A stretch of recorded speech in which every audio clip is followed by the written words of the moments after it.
누가복음 7장 11절 말씀부터 15절 말씀입니다. 그 후에 예수께서 나인이란 성으로 가실새 제자와 많은 무리가 동행하더니 성문에 가까이 이르실 때에 사람들이 한 죽은 자를 메고 나오니 이는 한 어머니의 독자요 그의 어머니는 과부라.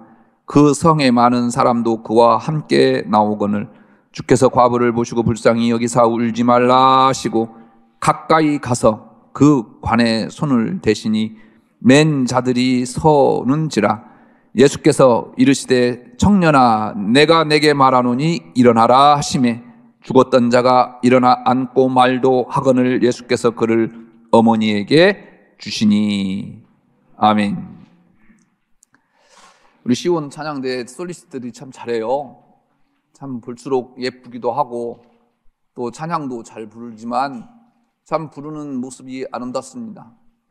늘 그 모습 잃지 않았으면 좋겠고 여러분들의 삶이 또 그렇게 되었으면 좋겠습니다. 바라는 것은 우리 솔리스트들만이 아니라 우리 시온 찬양대 모든 우리 찬양대원들이 함께 찬양할 수 있는 날을 기도해 봅니다. 오늘 함께 예배드리는 여러분들에게도 늘 여러분들 때문에 희망이 솟고 여러분들 때문에 행복해 할 수 있는 그 삶 살아내시기를 주의 이름으로 축복합니다. 공동체 생활을 오래 했던 한 목사님이 이탈리아의 한 공동체를 방문해서 며칠간 묵었습니다. 공동체 생활이라는 것이 늘 만나는 사람을 만나야 되고 또 일정한 장소에서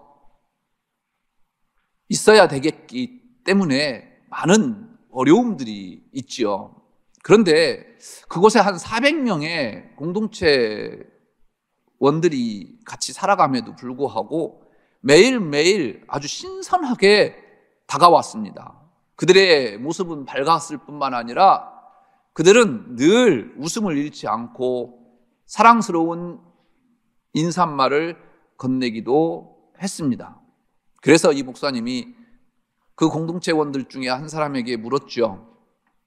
매일매일 만나는 사람들을 보면서 변함없이 여러분들의 표정이 밝고 희망찬 말씀을 또 인사말을 건네는 것을 보면서 참 대단합니다. 지겹지는 않습니까?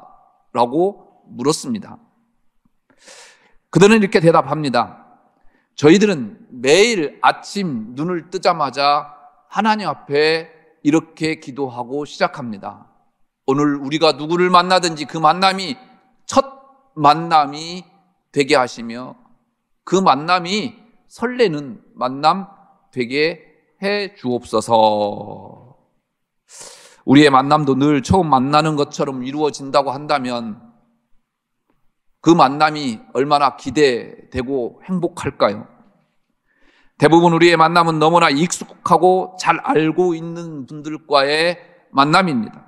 그래서 늘 되풀이되는 일상적인 만남이 되지요. 그래서 만나는 분들에 대해서 감사보다는 또 적극적이기보다는 소홀하게 대하기 쉽습니다. 저도 말씀을 준비하면서 우리 자녀들과 또 아내를 생각해 보니까 내가 정말 잘한다고 생각했던 제 아내인데도 아는 게 별로 없어요. 늘 새벽마다 아들들을 위해서 기도하는데 아들들에 대해서 아는 게 별로 없어요.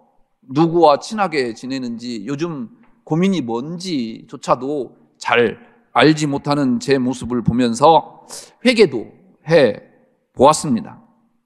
그러니까 가족끼리라지만 부부간이라고 하지만 또 자녀와의 관계라지만 그 만남이 형식적이 되고 일상적이 될 수밖에요. 깊이 들여다보면 결국 내가 쳐놓은 울타리 때문에 일방통행식 만남이 됩니다. 내가 아빠니까, 내가 남편이니까 당신을 누구보다도 내가 잘 안다, 너를 누구보다도 내가 잘 알고 있다라고 울타리를 지어놓으니까 그 만남이 형식적인 만남이 되더라는 것입니다. 오늘 본문은 나인성에서 예수님께서 한 과부의 죽은 아들을 살리는 내용이지요. 성경에는 예수님께서 3번에 걸쳐서 죽은 사람을 살리는 내용이 나옵니다. 오늘 본문과 마가복음 5장에서 여러분들 잘 알고 있는 회장장이 야이로의 딸을 살리신 기적, 그리고 요한복음 11장에서 죽은 나사로를 살리는 기적을 우리에게 보여주시죠. 그렇다면 예수님께서는 왜 죽은 자를 살리신 이유가 무엇일까?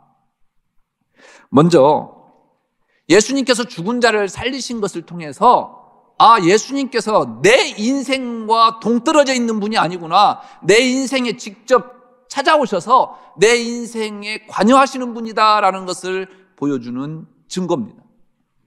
두 번째로 그 예수님께서 찾아오신 그 예수님께서 우리의 메시아가 되시는 분이구나, 그 능력을 가지고 모든 것이 할 수 있는 그러한 메시아구나라는 것을 보여주기 위함입니다. 마지막으로 이 죽은 자를 살리신 예수님의 부활의 모형을 우리에게 이야기해 주십니다. 예수님께서도 이렇게 부활할 것이다라는 거예요. 예수님께서 부활하시니까 어떻게 된다라는 것입니까? 저도 부활한다라는 거예요. 여러분들도 부활한다라는 것을 보여주는 것이 예수님께서 죽은 자들을 살리신 이유입니다. 오늘 말씀 속에서 우리는 두 종류의 만남을 볼 수 있습니다. 먼저 슬픈 만남입니다. 12절의 주어는 사람들이에요. 나인성 사람들이죠. 나인은 소헬몬산 북쪽 기슭에 있는 갈릴리의 작은 마을이에요. 갈릴리 호수의 북쪽에 있는 작은 마을이 나인성이라고 하는 성이다라는 겁니다. 아주 작은 성인지라 성에서 일어나는 모든 소문과 소식을 모든 사람이 알 수밖에 없지요. 또 당시 가문의 사람들이 한 동네에 모여 살던 유대인들의 전통을 생각해 보면 다 친인척 관계일 수도 있습니다. 그곳에 한 여인이 살고 있습니다. 좋은 남자 만나서 행복하게 살 수 있는 꿈을 꾸었겠지요. 그래서 결혼을 했습니다. 그런데 남편이 죽고 말았습니다. 여인은 슬픔 속에서도 홀로 남겨진 것이 아니라 아들이 있었습니다. 아들 하나, 이제 남편 없이 키워야 하는 이 여인의 절망과 안타까움이 녹아있는 모습입니다. 그래서 이 여인은 이 아들에게 온갖 정성을 다했을 것입니다. 그 아들 바라보는 기쁨으로 살아갔을 겁니다. 그런데 잘 자랐습니다. 청년까지는. 청년의 그 아들이 죽게 되었습니다. 여러분, 아들이 죽었다라는 것은 그 인생이 끝났다라는 것 아니겠습니까? 내가 죽는 게 낫지, 자식이 죽는 게 어떻게 받아들일 수 있으며 그 아픔을 이길 수 있겠습니까? 이렇게 우리의 인생은 내가 계획한 대로 진행되지 않습니다. 만인의 연인이고 세계 남성의 우상처럼 군림했던 미국의 여배우 마릴린 먼로가 이런 말을 했어요. 나는 한 여성이 가질 수 있는 모든 것을 가졌습니다. 나는 젊고 아름답습니다. 나는 돈도 많고 사랑에 굶주리지도 않았습니다. 수백 통의 팬 레터도 매일 받습니다. 누구보다도 건강하고 부족한 것 없습니다. 미래에도 그렇게 살 수 있을 것이라고 나는 확신합니다. 그런데 웬일일까요? 나는 너무나도 공허하고 불행합니다. 뚜렷한 이유를 찾을 수는 없지만 나는 불행하다고 느끼고 있습니다는 글을 남겼습니다. 결국 마릴린 먼로는 1962년 어느 날 밤 나의 인생은 파장하여 문 닫는 해수욕장과 같다라는 마지막 글을 남기고 자살했습니다. 여러분, 인생이라는 게 이런 것 같습니다. 다 채워도 채울 수 없는 것이 인생이고 하나님 없는 인생은 이렇게 허무한 그 자체입니다. 하나님 없는 인생은 세상의 모든 행복의 조건들을 다 가지고 있다고 하더라도 만족할 수 없고 또 그것은 사라지는 신기루에 불과하다라는 것입니다.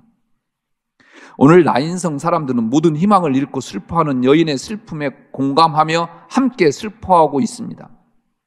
죽은 시체를 불결하게 생각해서 24시간 이내에 장례를 치르는 유대인들의 결례대로 나인성 사람들이 나서서 죽은 자를 메고 성 밖으로 장례를 치르고 있습니다. 이 무리에 한 사람이라도 슬프지 않을 사람이 있을까요? 가장 슬픈 사람은 물론 어머니겠지요. 우리는 지금까지 이 과부에만 의미를 부여하며 말씀을 보았습니다마는 오늘 본문의 주어가 사람들이라는 말씀에 주목하십시오. 그 성에 많은 사람들이 그와 함께 나오거늘. 수많은 사람들이 슬픔을 가지고 이 죽음의 행렬을 따라갑니다. 나인성에서 나인의 뜻이 즐거움이에요. 즐거움이라고 하는 이 나인성에서 그러면 즐거운 일들만 있어야 되는데 어떻게 받아들일 수 없는 이러한 슬픔과 아픔, 그 무엇과도 비교할 수 없는 그 슬픔 속에 이들이 빠져 있는 것일까요? 그것은 슬픈 사람과의 만남 때문입니다. 절망적인 고난을 당한 이 여인과 함께 슬퍼하고 울어주는 것은 당연하고 칭찬받을 일이죠. 그런데 그렇게 절망과 슬픔에 빠진 여인과 함께 하니까 나도 자동적으로 슬퍼할 수 없다라는 것입니다. 슬픈 현장에 서 있으면 나도 슬플 수밖에 없습니다. 장로님이 슬프시면 이 목사도 슬퍼요. 권사님이 기쁘시면 이 목사도 기쁩니다. 왜냐하면 나 혼자 살아가는 세상이 아니기 때문에 우리는 한 배를 탄 하나님의 백성이기 때문에 공동체적인 삶을 살아갈 수밖에 없다라는 얘기예요. 그러니까 여러분들이 잘 돼요. 아멘도 안 하네. 여러분들이 행복해야 돼요. 왜냐하면 여러분들을 알고 있는 모든 사람들에게 여러분들 때문에 엔돌핀이 상승하게 만들어야 되는 의무가 우리에게 있기 때문에 그렇습니다. 여러분들을 통해서 희망을 바라볼 수 있기 때문에 그렇습니다. 여인은 슬퍼하고 싶지 않았을 것입니다. 절망하고 싶지 않았겠지요. 행복하고 싶었을 것입니다. 그러나 인생은 뜻대로 되지 않는다라는 거죠. 슬픔은 항상 다른 슬픔을 친구로 데려온다고 하는 옛말과 같이 남편도 죽었는데 하나밖에 없는 아들까지 잃었습니다. 나인성에 있던 많은 사람들에게 엄밀히 말하면요, 자식이 자신에게 닥친 슬픔은 아니에요. 슬픔의 현장에 같이 있으니까 어쩔 수 없이 슬픔에 사로잡힐 수밖에 없습니다. 이 슬픔은 사실 피할 수도 있는 슬픔인데 피하지 못해서 함께 슬퍼할 수밖에 없는 상황입니다. 본문은 인생이 나 자신뿐만 아니라 주변의 일로 인해서 슬픔에 쌓일 수 있다라는 것을 우리에게 이야기하는 거예요. 무엇보다도 이 행렬은 죽음의 행렬입니다. 인간은 태어나서 결국은 이 행렬 속에 들어갈 수밖에 없어요. 죄송합니다, 장로님. 장로님도 이 행렬의 주인공일 수가 있다라는 거예요. 그래서 저는 늘 장례식장에 가면 이 관에 누워있는 주인공이 나다라는 생각을 가지고 살아가는 것이 우리 그리스도인의 종말론적인 삶이다라는 거예요. 그래서 늘 그 죽음을 생각하면서 오늘 살아있음에 감사하고 오늘 최선을 다해서 살아가는 인생이 되어야 된다라고 늘 이야기하고 있는 것입니다. 그래서 인생 자체가요, 슬픈 거예요. 함께 슬퍼해줘도 이 슬픔은 반감되지 않습니다. 그리고 누구나가 이런 인생의 주인공이라고 하는 사실입니다. 그래서 슬픈 것이 인생임을 이 말씀을 통해서 깨닫게 됩니다. 시편 기자는 이러한 인생을 이렇게 고백하지요. 우리의 연수가 70이요 강건하면 80이라도 그 연수의 자랑은 수고와 슬픔뿐이요 신속기 가니 우리가 날아가나이다. 장로님 95세? 어휴, 그래도 교회 걸어 나오신 축복이죠. 근데 장로님 마음은 엊그제 장로님이 저한테 그러는데 아직 30대래요. 날아간 거예요. 30대에서 95세로 점프한 거예요. 이렇게 우리의 인생이 빨리 날아가는 인생임을 오늘 시편 기자는 이야기합니다. 인생은 수고와 슬픔을 벗어날 수 없습니다. 의도하든 않든지 간에 수고와 아픔을 만날 수밖에 없다. 오늘 본문은 우리에게 이야기하고 있습니다. 다음으로 기쁜 만남입니다. 11절의 주어는 예수님입니다. 본문에는 예수님의 행적이 아주 짧게 기록되어 있습니다. 그 후에 라고 시작하죠. 그 후는 1절 말씀을 보면 예수님께서 가버나움으로 들어가시는데 백부장의 종의 병을 고친 곳이 이 가버나움이에요. 사실 우리는 가버나움을 잘 간과하기 쉬운데 가버나움은요, 예수님의 제2의 고향이에요. 갈릴리 서북쪽에 있는 도시로서 베드로를 비롯해서 5명의 제자를 부른 곳이 이 가버나움이에요.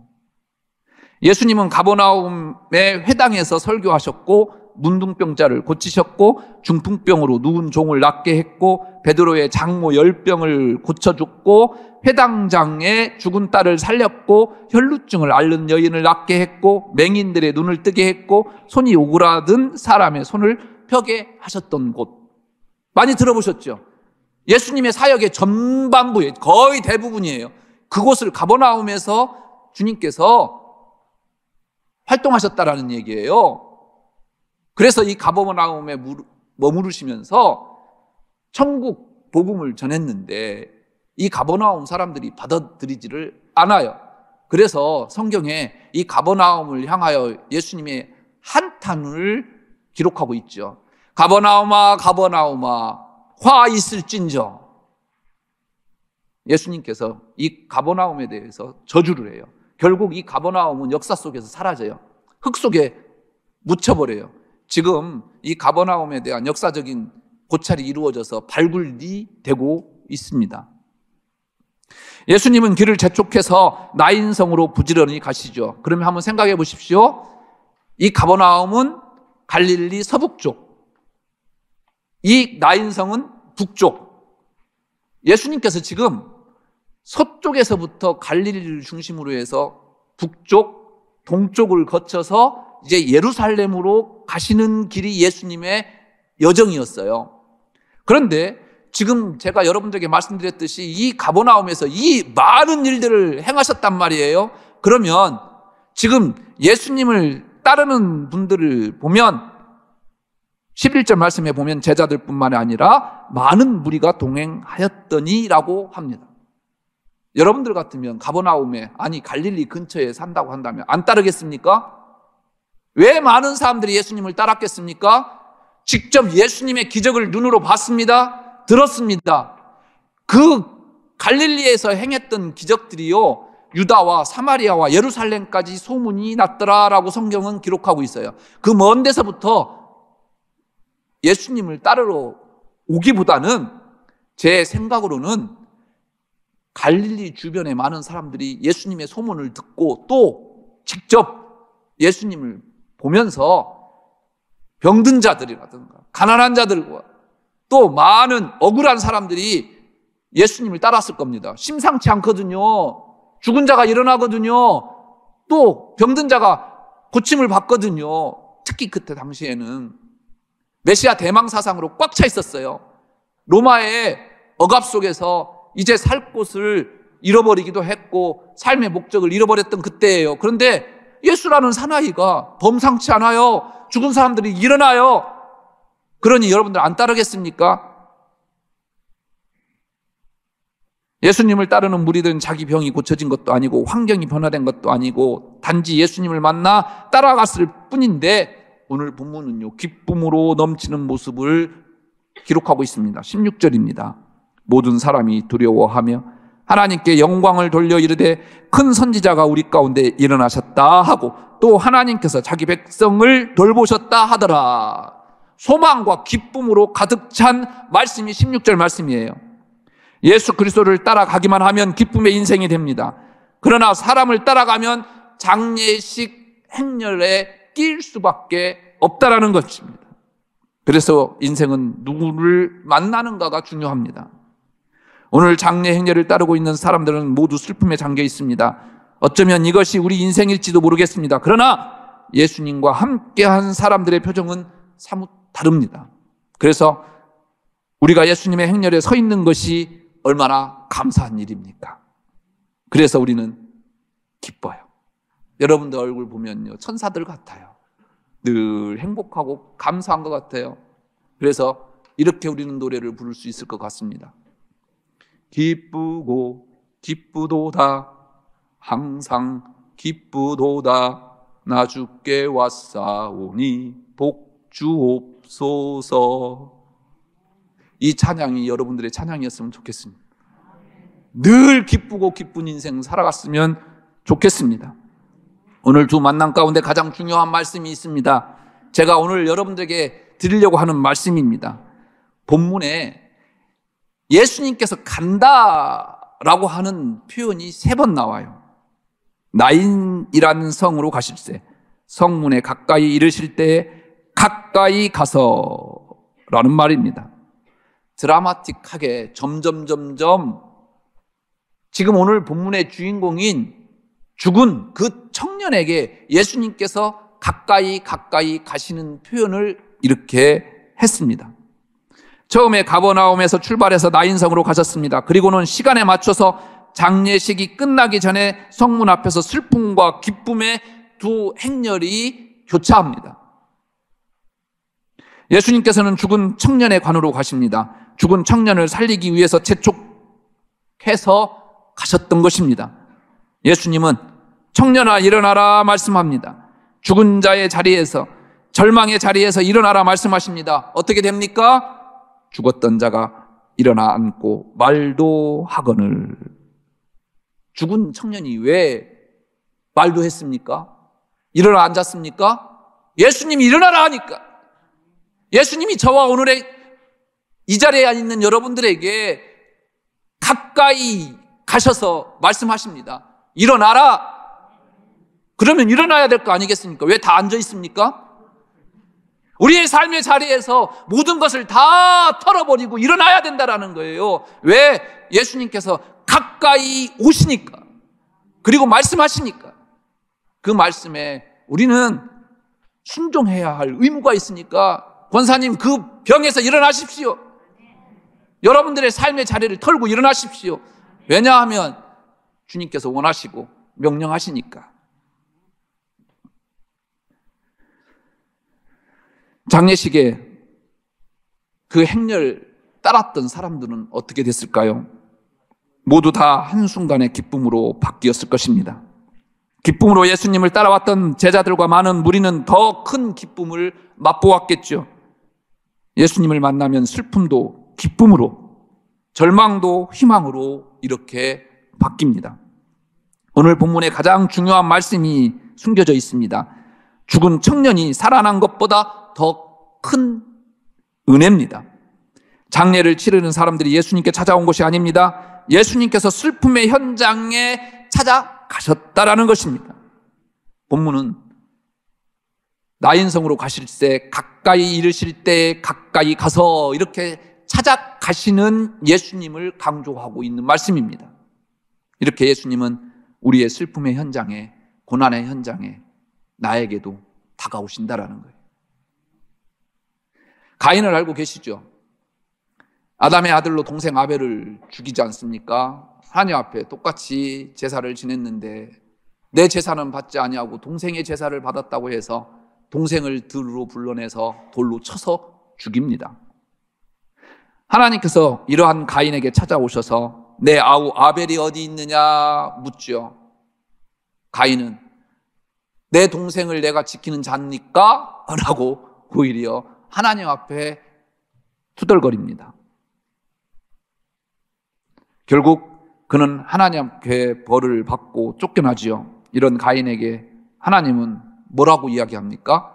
가인을 죽이는 자는 벌을 7배나 받고 표를 주어 모든 사람에게 죽임을 면하게 하십니다. 생각해 보십시오. 어떻게 하나님께서 가인을 찾아가시는 것을 이해할 수 있습니까? 찾아가면 안 되지요. 오히려 벌을 주셔야 되지요. 그런데 이 가인마저도 하나님께서는 찾아가 주십니다. 그리고 나서 그를 해하는 자에게 7배의 벌을 주시겠답니다. 그리고 안전하게 지켜주기 위해서 표를 주셨다라는 거예요. 하물며 여러분들은요, 가인보다 못하십니까? 여러분들의 존재가 더하다고 하더라도, 가인보다 더하다 하더라도 하나님은 우리에게 찾아오시는 분이시다라는 것입니다. 이런 가인에게 찾아가시는 하나님, 우리에게 무엇을 이야기하는 것일까요? 은혜를 선포하시는 겁니다. 이 은혜가 아니면 저와 여러분들도 설 자리가 없습니다. 가인만이 그런 죄를 짓고 삽니까? 여러분들은 하나님 앞에서 깨끗하십니까? 설 자격이 있습니까? 아니요. 어찌 보면 가인보다 더한 인생을 살아왔고 또 앞으로 그러한 인생을 살아갈 수도 있겠습니다. 그런데 이 은혜가 아니면, 가인에게 찾아오시는 하나님이 안 계신다고 한다면 하나님께서 우리에게 찾아오시는 자리가 없다라는 거예요. 이것을 우리에게 이야기하고 있는 것입니다. 가인에게 하나님께서 찾아가시지 않으시면 우리에게도 은혜가 없는 것, 이 하나님이 우리에게 찾아오신다라는 것입니다. 그리고 우리에게 십자가를 주셨습니다. 그래서 우리는 삽니다. 오늘 나인성 여인의 아들 죽음에 찾아오신 예수님, 분명 이 예수님께서 저와 여러분들을 가까이 가서 오늘 말씀처럼 우리에게 찾아오십니다. 그리고 말씀하십니다. 내가 내게 말하노니 일어나라. 그래서 우리는 일어나야 합니다. 영국의 귀족 아들이 그만 연못에 빠졌어요. 한 아이가 가까스로 그 아이의 목숨을 구해줍니다. 그 일로 인해서 두 아이가 친구가 되지요. 건져낸 아이는 아주 가난한 아이였습니다. 고맙게 여긴 귀족의 아들이 이 친구에게 소원이 뭐냐라고 물었습니다. 내가 참 가난하게 살아서 공부는 해야겠는데, 내가 꼭 의학 공부를 하고 싶은데 런던에 가야 되는데 돈이 없어서 공부할 수가 없다라는 이야기를 주고받았습니다. 이 귀족의 아들은 아버지에게 졸랐습니다. 나를 살려준 생명의 은인인 이 친구에게 아버지 학비만 대주면 안 될까요? 그래서 학비를 대줬습니다. 이 친구는 그 고마움에 열심히 공부해서 의과대학을 졸업하고 연구를 거듭해서 그가 발명한 것이 뭐냐? 페니실린이었어요. 이 가난한 사람이 페니실린을 발명한 알렉산더 플레밍입니다. 얼마 후에 이 플레밍은요, 귀족 아들이 폐렴으로 죽게 생겼다라고 하는 소식을 들었습니다. 자신이 발명한 페니실린으로 이 소식을 듣자마자 달려갔습니다. 그리고 그 아들을, 친구를 살려냅니다. 후에 이 귀족 아들이 누군 줄 아십니까? 영국의 위대한 정치 지도자였던 윈스턴 처칠이었어요. 참 아름다운 만남입니다. 사랑과의 만남도 이렇게 아름다울 수가 있습니다. 그런데 하물며 예수님과 우리의 만남은 얼마나 아름답겠습니까? 예수님과 우리와 만남은 그 주인공이 접니다. 여러분들입니다. 이보다 더 큰 감사와 축복이 어디 있겠습니까? 사순절, 부활의 주님을 기다리는 여러분들에게 이 벅찬 감동이, 기쁨이 솟아나기를 주의 이름으로 축복합니다. 기도하겠습니다.